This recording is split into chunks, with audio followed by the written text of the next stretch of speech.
Assalamualaikum. Welcome to ATN Bangla. This is Shafia Hokpi with the news. First, the UP headlines.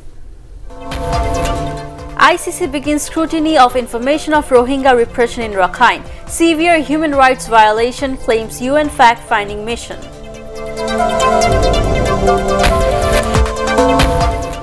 The government has not curtailed freedom of speech of anyone, says Prime Minister. Journalists urged to be more responsible.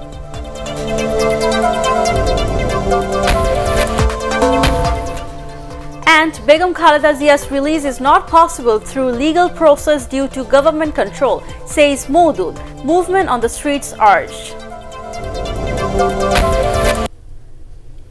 Now on to the details.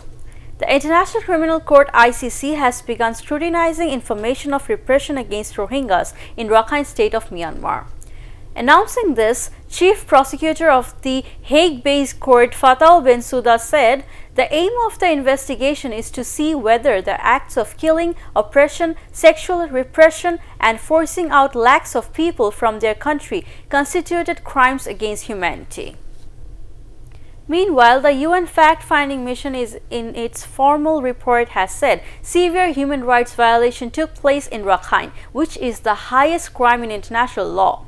The 432-page report was revealed in the 17th meeting of the 39th session of the UN Human Rights Council in Geneva, describing the Myanmar action as a planned attack against a specific human community. Chairman of the Independent International Fact-Finding Mission, Marzuki Darusman, said, "Armed invasion against a civilian population, including children, cannot be dubbed as anti-terrorism drive." He also charged Myanmar of spreading confusion. Prime Minister Sheikh Hasina has said the government has not curtailed the freedom of speech of anyone. Distributing checks of Journalists Welfare Trust at her office, she said, "Independence of newspapers can be protected only through objectivity." Urging journalists to be more responsible, the Prime Minister said, "Anyone engaged in this noble profession must abide by law."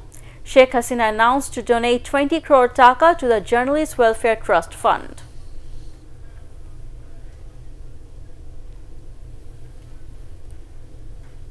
Meanwhile, the Prime Minister has handed over a check of 20 lakh taka to actor Afzal Sharif for his treatment. Receiving the check, Afzal Sharif expressed gratitude to the Prime Minister.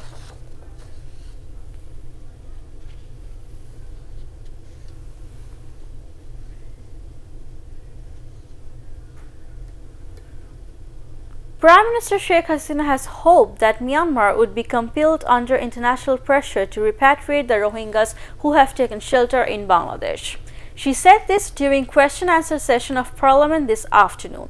The Prime Minister mentioned that China and India are constructing houses in Rakhine for the repatriation of the Rohingyas. BNP leader Barrister Maudud Ahmed has said Khaleda Zia's release is not possible through legal process owing to government's control, and therefore she will have to be freed through movement on the streets. He said this at a human chain organized by Diploma Engineers Association staged in front of National Press Club demanding release of Begum Khaleda Zia. Meanwhile, BNP spokesman Ruhul Kabir Rizvi at a press conference at Party Central Office has alleged that the government has approved the purchase of EVM to manipulate the voterless election.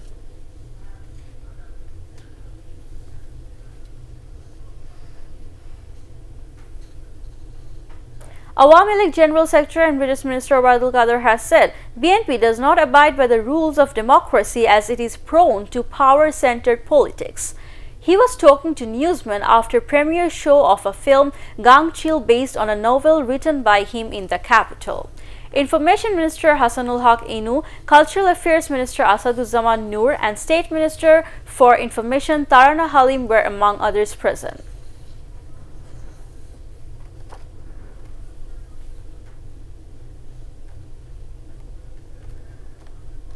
Indiscipline still exists in the transport system in Chattogram even after recent student movement and drives of PRTA and the administration.